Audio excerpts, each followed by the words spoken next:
रावण रावण तो सिर्फ एक है दुनिया में, इस नाम का कोई दूसरा व्यक्ति नहीं है। भगवान राम नाम के तो बहुत मिल जाएंगे, लेकिन रावण नहीं। राजाधिराज लंकाधिपति महाराज रावण को दशानन भी कहते हैं।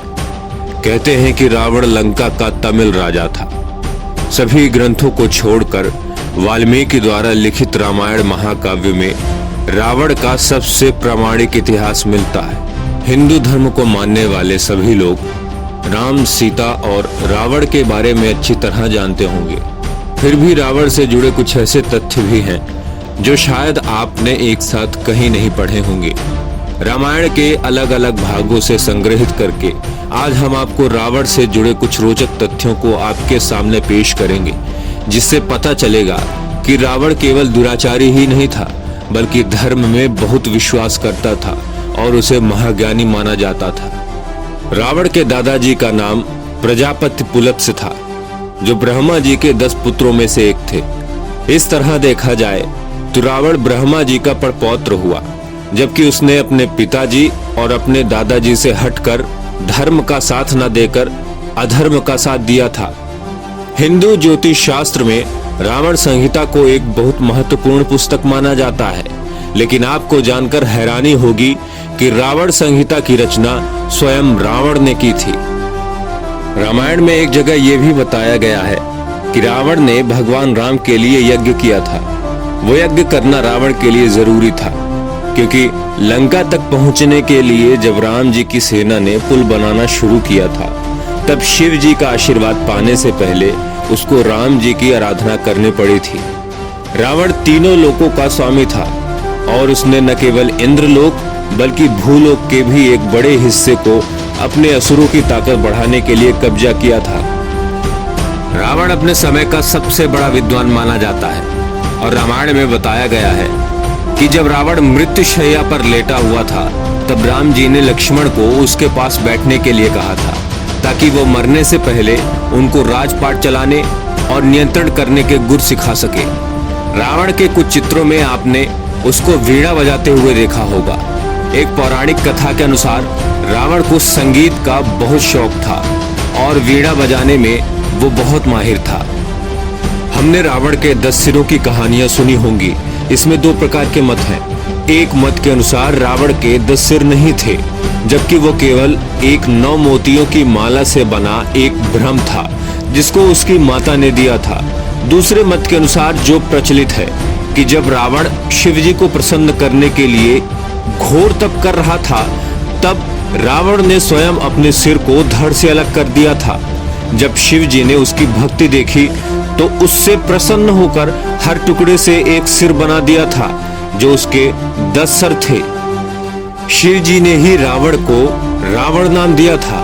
ऐसा कथाओं में बताया जाता है कि रावण शिव जी को कैलाश से लंका ले जाना चाहता था, लेकिन शिव जी राजी नहीं थे, तो उसने पर्वत को ही उठाने का प्रयास किया। इसलिए शिव जी ने अपना एक पैर कैलाश पर्वत पर रख दिया, जिससे रावण की अंगुली दब गई। दर्द के मारे रावण जोर से चिल्लाया, लेकिन शिव जी की ताकत को देखते हुए उसने शिव तांडव किया था। शिव जी को ये बहुत अजीब लगा कि दर्द में होते हुए भी उसने शिव तांडव किया, तो उसका नाम रावण रख दिया, जिसका अर्थ था जो तेज आवाज में दहाड़ता हो।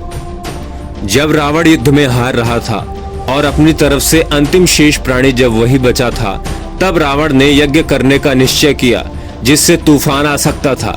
लेकिन यज्ञ के लिए उसको पूरे यज्ञ के दौरान एक ही जगह पर बैठना जरूरी था।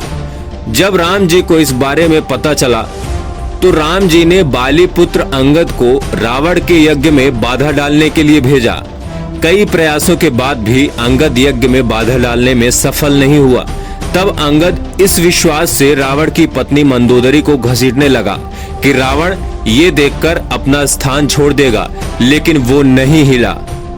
तब मंदोदरी रावण के सामने चिल्लाई और उसका तिरस्कार किया और राम जी का उदाहरण देते हुए कहा कि एक राम है जिसने अपनी पत्नी के लिए युद्ध किया, और दूसरी तरफ आप हैं जो अपनी पत्नी को बचाने के लिए अपनी जगह से हिल नहीं सकते।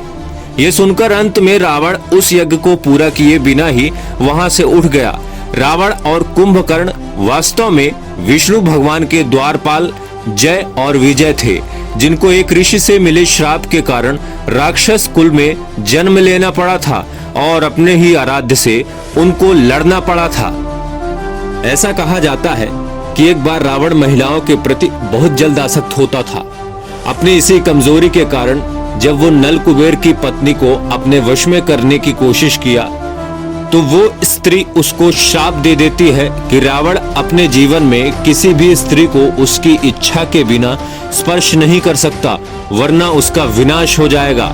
यही कारण था कि रावण ने सीता को नहीं छुआ। रावण को अपने 10 सिरों की वजह से दशग्रीव भी कहा जाता है, जो उसकी अद्भुत बुद्धिमत्ता को दर्शाता है। रावण अपने समय का विज्ञान का बहुत बड़ा विद्वान भी था, जिसका उदाहरण पुष्पक विमान था, जिससे पता चलता है कि उसे विज्ञान की काफी परख थी। भारत का क्लासिकल वाद्य यंत्र रुद्र वीणा की खोज रावण ने ही की थी। रावण शिव जी का बहुत बड़ा भक्त था और दिन रात उनकी आराधना करता रहता था। रावण के बहुत से नाम थे, जिसमें दशानन सबसे लोकप्रिय नाम था। रावण एक आदर्श भाई और एक आदर्श पति भी था। एक तरह से उसने अपनी बहन शूर्पणखा के अपमान का बदला लेने के लिए इतना बड़ा फैसला लिया जो उसकी मौत का कारण था।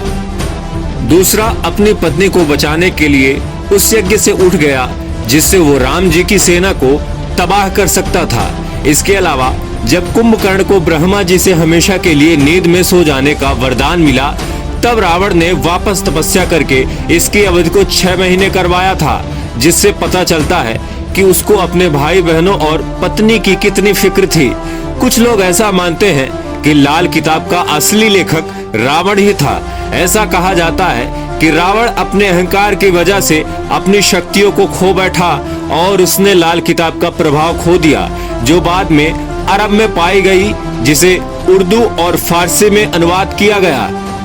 रावण बाली से एक बार पराजित हो चुका था। कहानी इस प्रकार है कि बाली को सूर्य देव का आशीर्वाद प्राप्त था और रावण शिव जी से मिले अहंकार से बाली को चुनौती दे बैठा। बाली ने शुरुआत में ध्यान नहीं दिया, लेकिन रावण ने जब उसको ज्यादा परेशान किया तो बाली ने रावण के सिर को अपनी भुजाओं में दबा लिया और उड़ने लगा। उसने रावण को 6 महीने बाद ही छोड़ा ताकि वो सबक सीख सके। जब राम जी को रावण को हराने के लिए समुद्र पार कर लंका जाना था तो काम शुरू करने से एक रात पहले उन्होंने यज्ञ करने की तैयारी की और रामेश्वरम में भगवान शिव की आराधना करने का निश्चय किया। अब जब वो सबसे शक्तिशाली व्यक्ति से युद्ध करने जा रहे थे तो यज्ञ के लिए भी उनको एक विद्वान पंडित की आवश्यकता थी। उन्हें जानकारी मिली कि रावण स्वयं एक बहुत बड़ा विद्वान है। राम जी ने रावण को यज्ञ के लिए न्योता भेजा और रावण शिव जी के यज्ञ के लिए मना नहीं कर सकता था। रावण रामेश्वरम पहुंचा और उसने यज्ञ पूरा किया। इतना ही नहीं, जब यज्ञ पूरा हुआ तब राम जी ने रावण को उसी को हराने के लिए आशीर्वाद भी मांगा और जवाब में रावण ने उनको तथास्तु कहा। लंका का निर्माण विश्वकर्मा जी ने किया था और उस पर रावण के सौतेले भाई कुबेर का कब्जा था। कहा जाता है कि जब रावण तपस्या से लौटा तब उसने कुबेर से पूरी लंका छीन ली थी। ऐसा कहा जाता है कि उसके राज में गरीब से गरीब का घर भी उसने सोने का करा दिया था, जिसके कारण उसकी लंका नगरी में बहुत ख्याति थी। दक्षिणी भारत और दक्षिण पूर्वी एशिया के कई हिस्सों में रावण की पूजा की जाती है और अनेकों संख्या में उसके भक्त हैं। कानपुर में कैलाश मंदिर साल में एक बार दशहरे के दिन ही खुलता है, जहां पर रावण की पूजा होती है। इसके अलावा रावण को आंध्र प्रदेश और राजस्थान के भी कुछ हिस्सों में पूजा जाता है। दोस्तों, हम आपके लिए हमेशा नई नई कहानियां लेकर आते हैं जो रोचक, रहस्यमयी और ज्ञानवर्धक होती हैं। तो हमारे अज्ञात दुनिया चैनल को बढ़ाने की जिम्मेदारी किसकी है? आपकी ना। तो हमारे छोटे से चैनल को बड़ा कीजिए, सब्सक्राइबर बढ़वाइए और कमेंट करिए कि हम किस सब्जेक्ट पर वीडियो बनाएं। आज नहीं तो कल हम बनाएंगे जरूर।